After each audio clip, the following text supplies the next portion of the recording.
नमस्कार, welcome to doctor Amit academy. कैसे हैं सब? आज हम डिस्कस करेंगे टेस्ट नंबर 18। जैसा कि आप सबको पता ही है, हमारा जो प्रोग्राम है RAS MAD mains answer daily programme चल रहा है। ठीक है, आप सब इसके बारे में जानते हैं। इसके अंदर आपको 100 टेस्ट मिलेंगे। 100 टेस्ट में 77 माइनर टेस्ट रहेंगे, जिसमें हर दिन 2 मार्कर, 5 मार्कर, 10 मार्कर और इंक्लूडिंग 3 सब्जेक्ट लगभग जो है आपकी डेली कवर हो रही है इसमें। ठीक है, तो आई होप आपको मज़ा आ रहा होगा। और सेशन जिन्होंने लाइक नहीं किया है, लाइक करें और शेयर भी करें। तो आज हमारा टेस्ट नंबर रहेगा 18। 17 तक हम डिस्कस कर चुके हैं। थोड़े से हम पीछे चल रहे हैं। ठीक है, ड्यू टू जो है गवर्नमेंट जॉब। ठीक है, तो शिफ्ट होना पड़ा दादरी से फिर बाड़मेर की तरफ, थार की तरफ, जहाँ हमने थार आपके लिए स्टार्ट करी थी और बहुत प्यार मिला। स्पेशल जो है बच्चों का सपोर्ट रहा। और अब हम क्लास जो है कंटिन्यू बाड़मेर से ही करेंगे। ठीक है, तो बहुत अच्छे से करेंगे और बहुत अच्छे से जो है आपके लिए प्लान है। सारी चीज़ें आपके साथ 1 to 1 डिस्कस करेंगे। तो पहला क्वेश्चन आपके सामने है, निःशुल्क एवं अनिवार्य बाल शिक्षा अधिकार अधिनियम 2009 यानी RTE एक्ट की बात कर रहा है। किसकी बात कर रहा है? RTE एक्ट 2009 की बात हो रही है। ठीक है, आई होप आपको समझ में आ रहा होगा बिल्कुल अच्छे से। तो बात हो रही है RTE एक्ट 2009। ठीक है, राजस्थान में ये कब लागू हुआ था ये जरूर बताना। 1 अप्रैल 2010 को लागू हुआ था ये RTE एक्ट। तो इसमें क्या है, स्कूली शिक्षा की महत्व के बारे में पूछ रहा है। जागरूकता पैदा किए बिना बच्चों की शिक्षा के लिए प्रोत्साहन आधारित प्रणाली को बढ़ावा देने में अपर्याप्त है, विश्लेषण करना है। ठीक है, वैसे देखो ये ऐसे में और भी जगह काम आएगा। ठीक है, स्पेशल हम बात करें तो ये टॉपिक जो है सोशियोलॉजी का है। ठीक ठाक, ठीक है, क्योंकि यहाँ से जो है वो सोशल इश्यूज, वहाँ से ये क्वेश्चन पूछा गया है कि जो RTE एक्ट 2009 है। ठीक है, वो हमें पता है कि इसमें क्या है। तो आपको पता ही है कि भाई संविधान के अंदर जो है आर्टिकल 21A जोड़ा गया। इसमें 6 से 14 वर्ष की आयु के बच्चों के लिए जो है निःशुल्क और अनिवार्य शिक्षा को मौलिक अधिकार, फंडामेंटल राइट के रूप में जो है कंपलसरी बनाया। तो ये तो ठीक है। तो इसमें क्या अवेयरनेस पैदा किए बिना बच्चों की शिक्षा, इसमें आपको जागरूकता पैदा करनी पड़ेगी। अब जागरूकता आप कैसे पैदा करेंगे? क्या क्या प्रोत्साहन है? सरकार संस्थागत लेवल पे क्या प्रयास कर रही है? ठीक है, स्कीम क्या क्या लेके आ रही है वो हमें बतानी है। साथ में बच्चों की शिक्षा के लिए प्रोत्साहन आधारित प्रणाली को बढ़ावा देने में अपर्याप्त है। बात करते हैं इंट्रो। तो बच्चों को जो है RTE अधिनियम 2009 संविधान के अनुच्छेद ये आपको बताना ही बताना है। आर्टिकल 21 ये मेंशन करना है, 6 से 14 वर्ष की आयु के बच्चों के लिए निःशुल्क और अनिवार्य शिक्षा को मौलिक अधिकार के रूप में अनिवार्य बनाता है। जबकि अधिनियम स्कूली शिक्षा तक पहुंच को संस्थागत बनाता है। देखो इसमें हमें से ध्यान रखना, शिक्षा जो है 3 ये होनी चाहिए, एक्सेसिबल, अफोर्डेबल और इक्विटेबल। ठीक है, एक्सेसिबल, अफोर्डेबल और इक्विटेबल, ये बहुत जरूरी है। और SDG गोल जो है उसको भी आपको मेंशन करना है। कौन से नंबर का SDG गोल है? राइट टू एजुकेशन के बारे में जरूर बताएं। तो पहुंच को संस्थागत बनाता है, लेकिन अक्सर इसकी जो है क्रिटिसाइज हम जो है संरचनात्मक लेवल पर करते रहते हैं। तो क्या करना पड़ेगा आपको? तो इंसेंटिव बेस्ड जो है और अवेयरनेस बेस्ड प्रोग्राम जो है वहां पर हमें ध्यान केंद्रित करना पड़ेगा। इंसेंटिव बेस्ड होना चाहिए। ठीक है, ताकि जो हाशिए के समुदाय से निरंतर भागीदारी सुनिश्चित करें, ताकि इंक्लूसिव व्यापक समावेशी विकास जो है वो हो सके।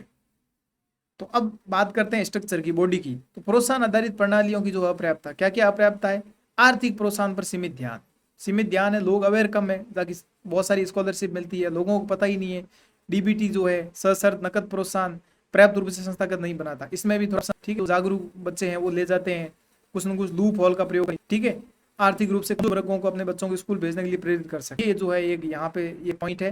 दूसरा जैसे समुदाय सहभागिता है, कम्युनिटी पार्टनरशिप है, स्किल डेवलपमेंट एजुकेशन है, शिक्षा के बाद रोजगार संबंधी ध्यान रखने में विफल रहता है। एजुकेशन एक क्या है, रट्टाफिकेशन टाइप होगा, ताकि वो जो है सॉलिड लेवल जो है प्रदान करेगा। साथ में मध्याह्न भोजन योजना, MDA मिड डे मील, काफी सारी योजनाएं चल रही सरकार की, PM श्री योजना। ठीक है, यद्यपि स्कूल में उपस्थिति के लिए एक महत्वपूर्ण प्रोत्साहन है, पर्याप्त है, जिसमें एक महत्वपूर्ण साधन कानूनी। अब देखो ये PT में बहुत अच्छे से क्वेश्चन UPSC में पूछा जा सकता है कि MDM जो है मिड डे मील स्कीम जो है RTE अधिनियम का हिस्सा है कि नहीं है। ठीक है, दूसरा पहला ये प्रोत्साहन आधारित, अब सिस्टम है उसका अभाव है, क्योंकि कोई अभियान नहीं है, कैंपेन नहीं है। ठीक है, कैंपेन नहीं है, इसका मतलब वहां से एजुकेशन की इंपॉर्टेंस पर नहीं चलेगी। फाइनेंस फंडिंग वो भी होना जरूरी है, विशेष रूप से माता पिता की अज्ञानता है। ठीक है, सांस्कृतिक बाधाएं हैं, कल्चरल जो है बैरियर है। कई माता पिता औपचारिक शिक्षा के लाभों से अनभिज्ञ, उनको पता ही नहीं है। ठीक है, या फिर 12th करवा दी उसके बाद की ज्यादा समझते हैं कि भाई मूल्यवान समझते हैं। स्कूल समुदाय इंटरफेस का अभाव है। लोग थोड़ा प्रबंधन कमेटियां बनी जिसकी सहभागिता इतनी नहीं है, ठीक है, एजुकेशन नहीं चल रही है, वो बढ़ रही है, ठीक है, ग्रॉस एनरोलमेंट रेशियो है वो कम हो रहा है, ये पॉइंट आप ठीक है। उच्च ड्रॉप आउट क्योंकि एनरोलमेंट नहीं तो बच्चे पढ़ाई छोड़ देते हैं, दूसरा खराब सीखने के परिणाम है, ठीक है, ये समस्या प्रॉब्लम हो रही है। जैसा कि असर रिपोर्ट है यहाँ पर बताओ, बच्चे अनियमित रूप से स्कूल जाते हैं, एक दिन जाते हैं दूसरे दिन नहीं जाते। अब आप खुद ही देख लो, अपनी 3 क्लासेज चल रही है, ठीक है, उसमें अगर आपने 3 दिन नहीं ली तो आप ऑलरेडी जो है पीछे रह गए। तो इस रिपोर्ट में बताया कि बच्चे अनियमित रूप से इरेगुलर है तो उनके स्कूल में रुचि नहीं रहती है, ठीक है, लर्निंग जो है आउटकम। तो एजुकेशन जो है लिंग और जाति आधारित संरचनाएं भी बहुत सारे आड़े आती है, सामाजिक सांस्कृतिक कलंक और प्रेरणा की कमी, मोटिवेशन, बच्चों को स्कूल कम भेजना। सब निष्कर्ष क्या है, आरटी अधिनियम शिक्षा तक पहुंच की गारंटी देने वाले कार्यक्रम की कमी है। इसको न केवल बनाने के लिए बल्कि बनाने के लिए जो है एक समग्र आर्थिक, सामाजिक और मनोवैज्ञानिक प्रोत्साहन के वास्तविक उद्देश्य की भावना को व्यवहार में साकार किया जा सकता है। बाकी मैंने आपके लिए कुछ इनपुट ऐड किए हैं, ठीक है। Ministry of human resources now ministry of education बन गया है। यहाँ पे आपको एक फॉर्मूला पता होना चाहिए, 5334 5 + 3 3। कस्तूरी रंगन जो कमेटी है ध्यान रखना, ठीक है। मल्टी स्ट्रीम होनी चाहिए, ठीक है। बोर्ड होना चाहिए, मल्टीलिंगुअल होना चाहिए, 3 लैंग्वेज न्यूज में चल रही है, बैकलैश डील होना चाहिए, और इसके अलावा जो है सेट हाई कॉलेज होने चाहिए। तो इस तरीके से आप यहाँ पे ऐड कर सकते हैं कुछ पॉइंट, ताकि ये मान लो ऐसे भी आ जाता है। एजुकेशन रिलेटेड देख लो, भारत स्वच्छ विद्यालय, focus on sanitation, fit India, physical activity, PM पोषण, मिड डे मील, चिल्ड्रन ई पाला, जो national initiative for proficiency in reading with understanding, एक निपुण है, एक ओनली, ठीक है, ये निपुण भारत है। ये एजुकेशन निपुण श्रम से रिलेटेड है, लेबर से। Every child in the country attends foundational, ठीक है, फाउंडेशनल जो है लिटरेसी और न्यूमरेसी। तो ये आपको थोड़ा सा यहाँ से ध्यान रखना, ठीक है। समग्र शिक्षा देख लो, this is an comprehensive programme that integrated various scheme like Sarva Shiksha Abhiyan, ठीक है, प्रोवाइड सपोर्ट। ये देख लो, पीएम विद्या लक्ष्मी देख लो, ठीक है, ये मैट्रिकुलस जो है फाइनेंशियल सपोर्ट देती है, ये स्कीम भी काफ़ी इंपॉर्टेंट है। फिर उसके बाद नेशनल एजुकेशन पॉलिसी 2020 हमने डिस्कस कर ली, ठीक है, 3 to 18 holistic education. PM Shri school देख लो, develop model school approach,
the country infrastructure quality education के थ्रू। तो ये आपको सारी चीज़ें आपको ध्यान रखनी है, ठीक है।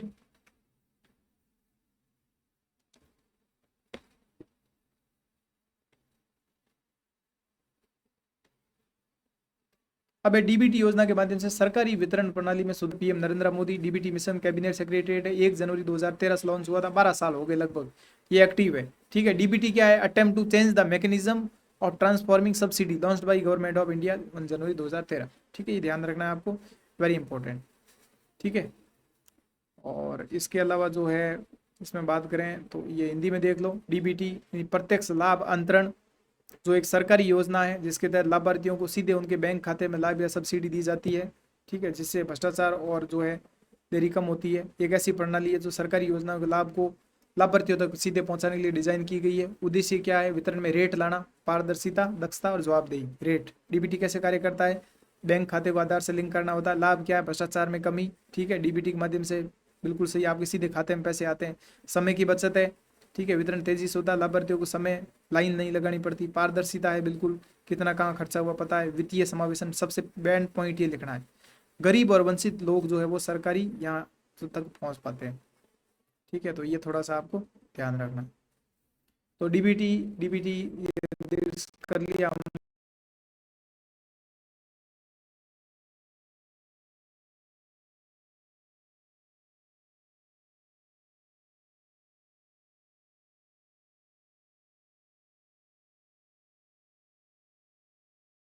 ठीक है, परिवर्तनकारी क्षमता के बावजूद डीबीटी संरचनात्मक और परिचालन चुनौतियों से जो है मुक्त नहीं है। ठीक है, अब डीबीटी योजना का लाभ क्या, लीकेज और भ्रष्टाचार में कमी है, बिचौलियों का जो है खात्मा, आप देख लेना एक बार। पहल योजना एग्जाम्पल, उन्नत लक्ष्यीकरण और दक्षता है। ठीक है, केवल पात्र लाभार्थी जो है बेनिफिशियरी इसमें जुड़ पाते हैं, जिससे वित्तीय समावेशन होता है। त्वरित वितरण और सशक्तिकरण होता है, महिलाओं का स्पेशल, पारदर्शी और जवाबदेह प्रणाली है। सीमाएं क्या है, डिजिटल डिवाइड बहुत ज़्यादा है। ठीक है, क्योंकि ऑनलाइन जो है लोग, थोड़ा डिजिटल लिटरेसी हमारी कम है। वित्तीय साक्षरता, डिजिटल वित्तीय बहिष्करण है। ठीक है, डिजिटल साक्षरता, इंटरनेट पहुंच हो गया, गरीब लोग इससे वंचित रह जाते हैं। आधार संबंधी मुद्दा है। ठीक है, कई बार बायोमेट्रिक हो गया, बेमेल हो गया, सर्वर समस्या होगी, इसकी वजह से प्राइवेसी का भी इश्यू है, डेटा का दुरुपयोग भी हो जाता है। ठीक है, अंतिम मील वितरण चुनौतियां, दूर दराज के रिमोट एरिया में आप पहुंचा नहीं पाते हो, विलंब से समय पर जो है महानरेगा वगैरह ये यहाँ ऐड कर सकते हो आप। सभी के लिए एक समान दृष्टिकोण है, डीबीटी सभी कल्याणकारी योजनाओं को उपयुक्त नहीं हो सकता, जैसे वस्तु हस्तांतरण के लिए जहाँ बाजार कुशलतापूर्वक जो है काम नहीं कर सकते। ऑपरेटिंग में और शिकायत निवारण में भी कई समस्याएं हैं, नौकरशाही में संबंधित देरी हो जाती है कभी कभी, पर प्रगतिशील और बहुत जरूरी सुधार है। इसने भारत में कल्याणकारी वितरण में एक आदर्श बदलाव लेके आए हैं। ठीक है, इसके लिए जो है हमें बुनियादी ढांचे की समावेशिता की डिजाइन में लचीलेपन पर निर्भर करती है। सरकार को टेक्नोलॉजी बेस्ड जो है मेल खाना चाहिए। ठीक है, और मानव केंद्रित डिजाइन सबसे जो है कमजोर लोगों की जरूरतों को पूरा करे। एक हाइब्रिड मॉडल जो पारंपरिक सहायता तंत्र के साथ डिजिटल दक्षता को जोड़ता है, अंतिम मील सेवा वितरण सुनिश्चित करने में ये जो है अधिक प्रभावी हो सकता है। अगला देखो, गांधी के 7 पाप जो है आज समय में प्रासंगिकता का जो है आलोचनात्मक आपको मूल्यांकन करना बहुत ज्यादा इंपॉर्टेंट है गांधी जी के बारे में।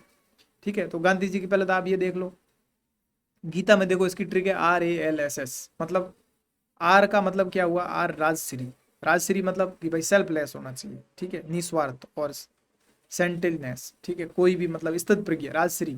ए का मतलब अनासक्त कर्म, कर्म योगी, बिल्कुल स्थित प्रज्ञ, अनअटैच्ड।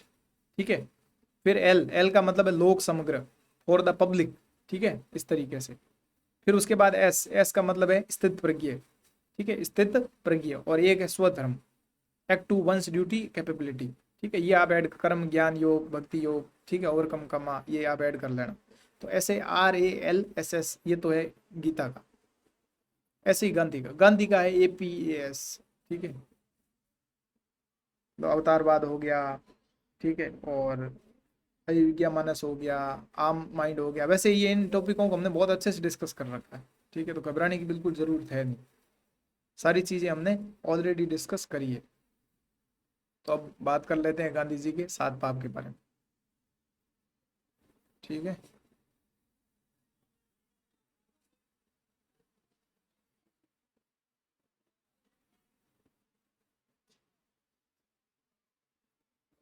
क्लियर है यहाँ तक? तो 7 पाप की आज के टाइम में प्रासंगिकता क्या है उनके बारे में हम बात कर रहे हैं फटाफट। तो महात्मा गांधी के 7 जो सामाजिक पाप है, बिना काम के धन, विवेक के बिना आनंद, चरित्र के बिना ज्ञान, नैतिकता के बिना वाणिज्य, मानवता के बिना विज्ञान, त्याग के बिना पूजा, सिद्धांत के बिना राजनीति, ये 7 है। ठीक है, इसकी ट्रिक भी मैंने बताई थी आपको उस टाइम। ठीक है, और सर ने भी आपको बताई थी, W से करके स्टार्ट थी, कमेंट बॉक्स में जरूर बताना। अब बिना काम के धन आज भी प्रासंगिक है। आप देख लो, आप सट्टेबाजी हो गया, कर चोरी हो गया, आर्थिक शोषण हो गया, ये आपको ऐड करना। देखो आपको एक्स्ट्रा पॉइंट मिल रहे हैं इस क्लास से। राजनेता हो गए, व्यापार हो गए, बॉलीवुड हो गया, असमानता से लाभ उठाने वाले कॉर्पोरेट दिग्गज इस पाप को प्रदर्शित करते हैं। गांधी का आर्थिक आत्मनिर्भरता का आह्वान नैतिक व्यापार मॉडल और सतत विकास में प्रतिध्वनित होता है। दूसरा, विवेक के बिना सुख। आधुनिक समय में आजकल